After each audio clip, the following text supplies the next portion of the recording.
السلام علیکم ورحمۃ اللہ وبرکاتہ۔ معزز ناظرین، ہمارے ایک ساتھی نے سوال کیا اور وہ سوال بڑا اہم ہے۔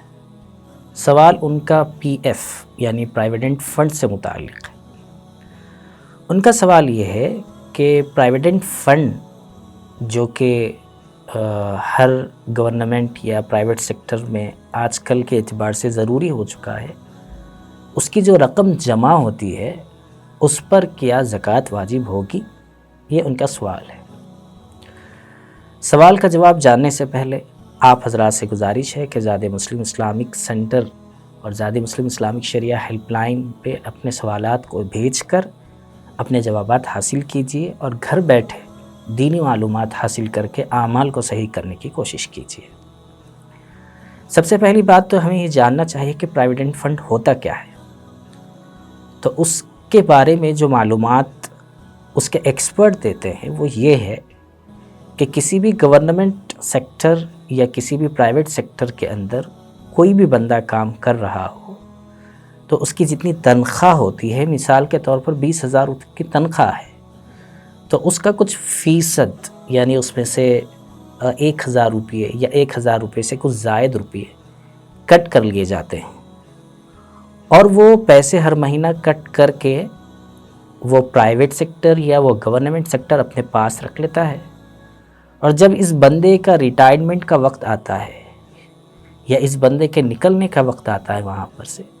تو اس وقت میں اس رقم کے ساتھ کچھ مزید ایکسٹرا ایڈ کر کے ایک اچھی خاصی رقم اسے دے دی جاتی ہے۔ تو یہ ہے پرائیویڈنٹ فنڈ۔ اب اس سلسلے میں ہمارے بھائی نے جو سوال کیا ہے اس کا جواب بہت تفصیلی ہے،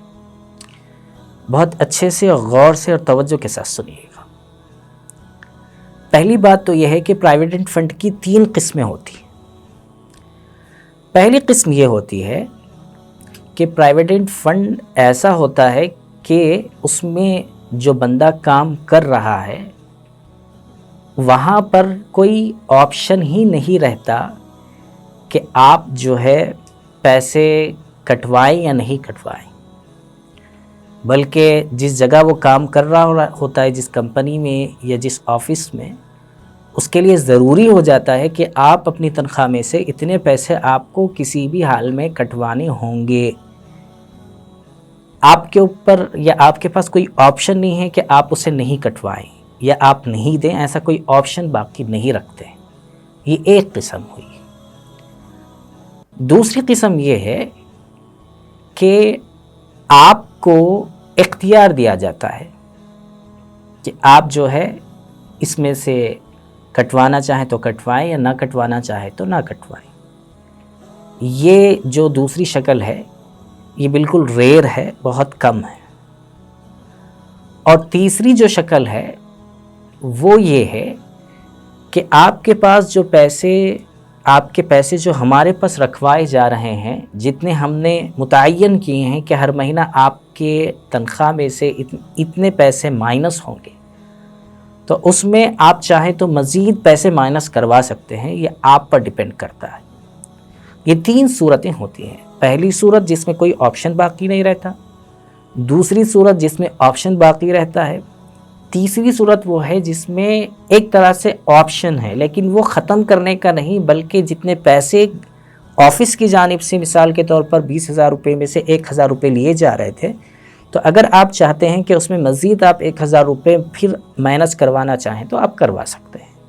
یہ 3 صورتیں اس کی ہیں۔ اب تینوں کا حکم معلوم کرتے ہیں۔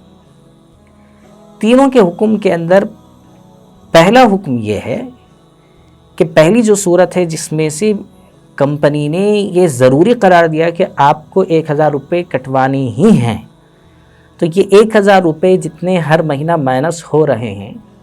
سمجھیے کہ 30 سال کے بعد میں وہ ریٹائرمنٹ اس کا ہو چکا اس بندے کا، تو اب وہ جو 30,000 روپے جو ہر مہینہ جو ہے اس کے پاس سے کٹے ہیں،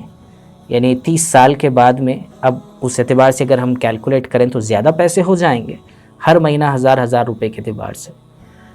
تو وہ پورا کیلکولیٹ کر کے اس کے ساتھ کچھ مزید رقم ایڈ کر کے دے دی جاتی ہے۔ تو اس پہلی صورت کا حکم علماء نے یہ لکھا ہے کہ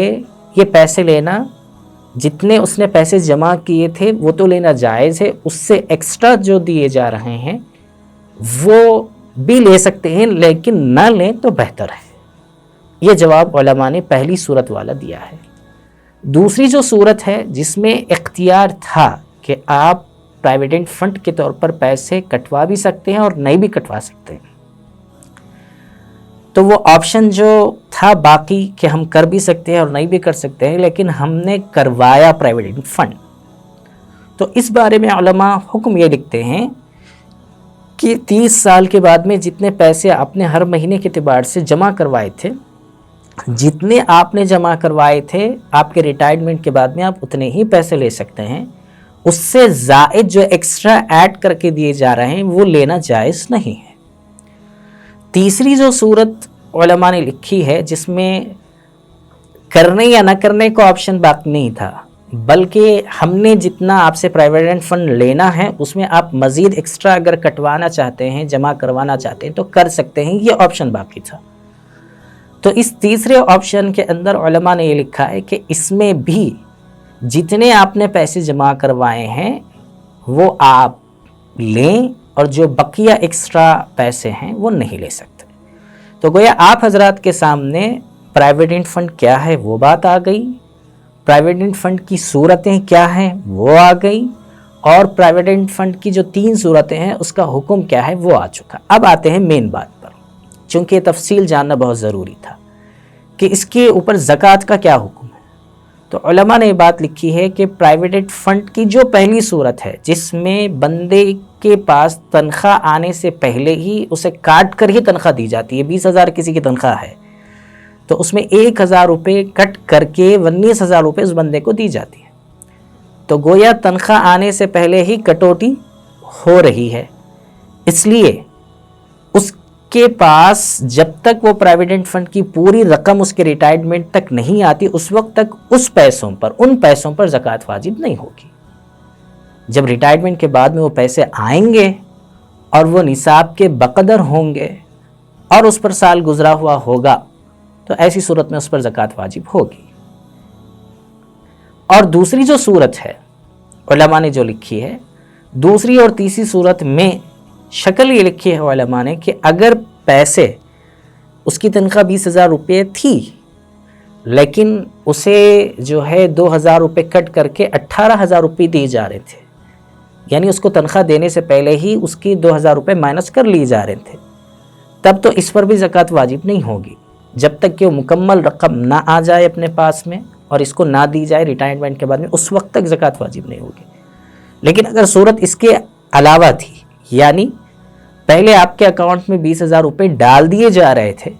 یہ آپ کے ہاتھ میں دے دیے جا رہے تھے، اور اس کے بعد میں 2,000 روپے آپ سے مائنس کر لیے جا رہے تھے یا آپ سے واپس لیے جا رہے تھے، تو اب یہ ایسی صورت ہے کہ اس پر ایسی صورت میں اگر پرائیویڈنٹ فنڈ کی یہ صورت ہے جو کہ نہیں ہوتی ہے عام طور پر، لیکن اگر ایسا کہیں ہے تو اب یہ جو جمع ہونے والی رقم ہے اس پر ہر سال زکوٰۃ واجب ہو جائے گی۔ یہ تو زکوٰۃ واجب ہونے نہ ہونے کے اعتبار سے بات تھی، لیکن اگر کوئی احتیاطاً ہر سال ان پیسوں کے بھی زکوٰۃ نکالنا چاہے تو نکال سکتا ہے، یہ افضل ہے، اچھی چیز ہے۔ امید کرتے ہیں کہ آپ کو بات پوری طریقے سے واضح سمجھ میں آ چکی ہوگی۔ ایسے مسائل کو ضرور ہمارے زاد مسلم شریعہ ہیلپ لائن کے ذریعے سے واچ کرتے رہیے، چینل کو سبسکرائب کیجئے، لائک کیجئے، کمنٹ کیجئے اور دوسروں تک ضرور اسے شیئر کیجئے۔ اللہ تعالیٰ سے دعا ہے کہ کہنے اور سننے سے زیادہ ہمیں عمل کی توفیق عطا فرمائے۔